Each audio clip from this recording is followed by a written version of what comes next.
welcome into the Week 7 edition of the Jackson Sun High School Football Podcast here on JacksonSun.com. I am high school sports columnist Brandon Shields, sitting here with high school sports writer Michael Odom. And Michael, we're over halfway. Yeah, through the regular season. We're getting to Week 7. Well, for a second there, I was like, is this Week 6 or Week 7? But it is Week 7, right? Okay. Yeah, because last week we were kind of talking about all the mid-season type stuff, and there's 10 games, so it's kind of throwing me off. I need to learn math again. Anyways, how you been? Doing all right? That's great. You've been doing a lot with golf tournaments the last couple of weeks, and then volleyball and soccer coverage, and that's getting ready to kick into postseason mode in the next couple of weeks. So Michael's not going to sleep a lot the next couple of weeks. He may be kind of cranky the next couple of weeks on this podcast. But let's talk football. That'll calm you down some. Yeah, love me some football, especially after Saturday. After Saturday. High blood pressure. Oh, yeah. 1 second. Never leave Auburn with 1 second on the clock. Yeah, he's an Auburn fan, and you got Les Miles fired, by the way. Just kind of. Or your team got Les Miles fired. You had nothing to do with it. No, according to reports, they wanted to fire him last year. They just didn't have the money. Now they do. Okay, well, I guess they had enough bake sales there in Louisiana. Anyways, high school football here in West Tennessee. Sorry about that rabbit trail. This week is kind of this is weird. It's either going to be hit and miss as far as seemingly good games, sexy matchups, or it's not. But there's some really good games this week, and we've got 5 undefeated teams remaining in the Jackson Suns coverage area in our 13 counties: Haywood, Dresden, Bolivar, South Gibson, Adamsville. Adamsville's going to Jackson Christian. South Gibson's hosting Southside. Bolivar has a big matchup in their region against Raleigh Egypt, who is also undefeated. Dresden will be hosting Peabody.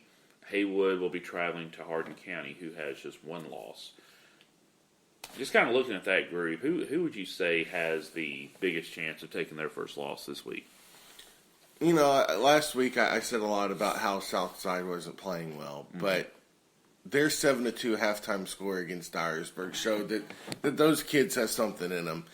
And I think that could lead to some scariness for South Gibson this Friday. I mean, if Southside can come out and play that way against South Gibson, I think they have a chance to compete. And, you know, if it gets down to the fourth quarter and it's still close, I think they have a chance to score late and maybe win that one. So South Gibson doesn't need to count their chicken or count their eggs for the hatch. Yeah, I guess count their chickens before they come out. Yeah, okay. Yeah, and we had Scott Stidham, South Gibson's head coach, on the radio show this week, and he was talking about just kind of how they should have beaten Bolivar, how they did compete with Dyersburg, and even Jeff Morris, who the head coach of Milan, who's playing Dyersburg this week, he's talking about watching Southside on film, and he said they've got some players on defense, some players I take on my team. So, yeah, Southside could be kind of a dangerous matchup for South Gibson, because South Gibson's probably looking ahead to the meat of their schedule when they have the Dyersburgs and the Milans and the Liberties coming up, and it could wind up being a trap game for them. Plus, it's homecoming. But the one that I would throw in there, well, I mean, you got to throw Bolivar in there just because, like I said, Raleigh Egypt's coming into this one undefeated as well. It looks like this game is going to wind up being the region championship. But also, I mean, Haywood hosting or going to Hardin County. Hardin County plays well at home. That's for sure. And Davis Prather has emerged as a quality quarterback for Hardin County, and this could be a really tough task for Haywood's defense. All right, yeah, I saw Haywood last week, though, and, I mean, they really put a hurting on Crockett County. Haywood's got a lot of speed. DeCourtney Reed is a great running back, and you know, with the ball in his hands, he can do some big things, and I think he can match the superstar status of Prather. Mm-hmm. So it'll be exciting to see what both of those teams do to try and stop those two players. Looking at the schedule for rural West Tennessee, we have the Jackson Sun has 10 regions where we cover at least one team. And when you kind of look at the schedule of games this week, just kind of in your opinion, which region has the biggest week this week of games? I mean, I think you got to look at 8-3A with Bolivar and Raleigh Egypt playing the two undefeateds. Raleigh Egypt's coming off a win over St. Benedict, who's probably they're not the greatest Division II AA school in Memphis, but I don't think they're the worst. Right. I mean, they're usually decent and they're consistently right in the middle. And then you got Fayette Ware, who's, everybody's talked about how bad they've been the past couple of years, but they seem to be gaining momentum, and they've got a matchup against a Hamilton team, and if they were able to beat Hamilton, I think that pretty much secures them for a spot in the postseason. Yeah, that's a good pick. Honestly, that was an unexpected pick by you, but that's not a bad pick. I'm trying to check. Okay, I'm changing my pick too. I just had to look something up there for a second. I'm gonna go with 5-2-8. That's this could be an important week for 5-2-8 as well. Waverly is the defending champion. Mm-hmm. They're playing Lewis County, who has kind of emerged as a contender for the championship. Scottsville got the head-to-head advantage over them a couple of weeks ago. But just the way Lewis County's defense has been playing for most of the time this year, I think they're good enough to make some noise and have a say in that region championship run. So you've got that one, plus you've also got Scottsdale and Riverside playing. That one could be a game I didn't expect Riverside to go up as big on TCA. I expected TCA to beat Riverside last week, but Riverside got a big lead on and held on to it. So Riverside's playing better ball. They could challenge Scottsdale a little bit, but if for nothing else, it's the 4 teams that made the playoffs from that region last year playing against each other, so it could be some good football.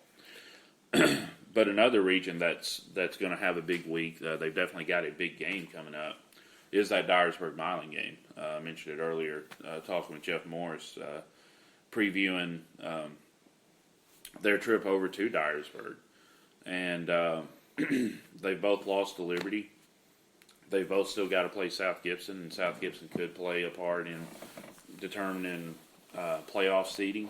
But right now it looks like this game is for second in the region. I know a lot of people here are very high on Milan right now.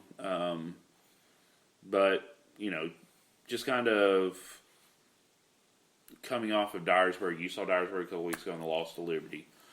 They struggled last week against Southside, but do you think that they have a big shot against Milan this week?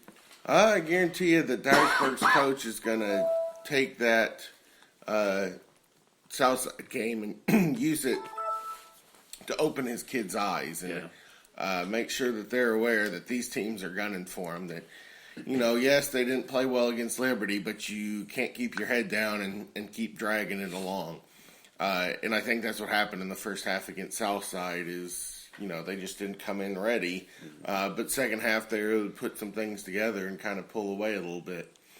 Liberty was able to use their speed and kind of, get away from Dyersburg. And, if Norman and Ballard are able to get to the outside and, open up some things. But the key is going to be Milan's going to have to pass the ball. Liberty showed that if you can pass on them, it's going to open up their defense. Because they're going to pack a lot inside, and they're going to hope that Milan's going to run the ball and kind of contain that run and force them to pass. So if Milan can pass the ball, then I think that Milan's got a good chance of winning that one. Yeah, I like that point there just because personnel-wise, size and speed type-wise, Dyersburg and Milan are almost mirrors of each other. They both have good backs. They both have big lines in front of them blocking for them. But something Milan has they don't usually have is Lamartez Brooks out there catching passes. And Dyersburg can choose to play him one-on-one. And if they do, I like Brooks' chances of having a good game. They could choose to double-team him. But if they do, then that's one fewer defender that Dyersburg's going to have there in the box to kind of try to take out the running game. So Dyersburg's going to have to pick their poison there and see what they want to try to do and see if it works. But I do think Dyersburg is still good enough to beat Milan. Anybody that doesn't think they are is just ignorant. But Dyersburg is good. And I picked them in the preseason to win this region, and because of the talent that they do have, obviously Liberty's got the inside track on that now. But there's still a lot to play for this week. It looks like a home game in the first round of the playoffs is up for grabs in this one. One more question. Looking at Region 7 4A, which is also having a big week this week, we could have easily put them in that question for which region has a big week of games this week. It looks like in the top four, we've kind of got the top four teams established. Haywood, Hardin County, who are playing each other this week for first place. Northside and Lexington. Ripley right now has a 2-1 record in region play, but one of them is a forfeit win over Chester County. The other one is beating Obion County. So I don't know. But that's a big win for Ripley. They haven't won much in the past couple of years. Yeah, it's a big win, but beating Obion County isn't the same as beating Lexington. So, if they were to go to Lexington this week and beat them, then I'll put them back in this category. But, excuse me. But if we say that those four are the top four, out of the other 5 teams in that region, who do you think has the best chance of kind of slipping in there and rearranging that whole top 4? Well, I mean, you've got to look at a Chester County who is 1 point away, a 2-point conversion away from beating Lexington last week. Right. If they can gain some momentum back, as they're going to go into the heat of their schedule here very soon, because they still got a lot of the top teams to play. If they can pick up a win here against Dyer County, then I think they're going to enter that conversation as we progress. I think if it's not Chester County, it's Dyer County. I think whoever wins that game this week would be the one that has the best chance, because if we got the top 4, it looks like they're the 2, 5, and 6s. Obion County is obviously not having a good year. Ripley, they beat Obion County, but they still haven't showed that they're good enough to play above anybody else. And then, Crockett's the other one that they've kind of fallen off just because of injuries and stuff. It doesn't look like Jordan Branch is going to be back by the end of the season. So,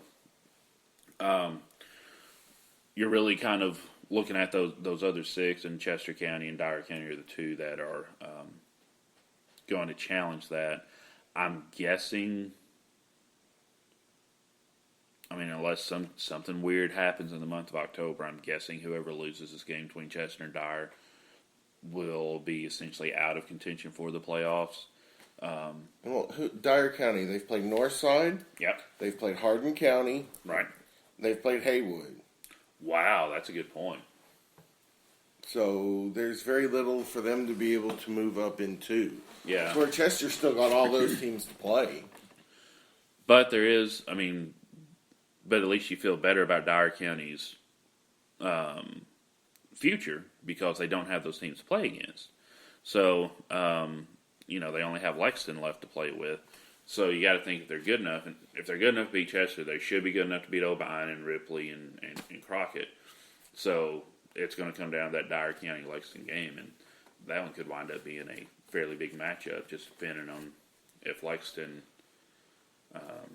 stays in contention for even second place in that region.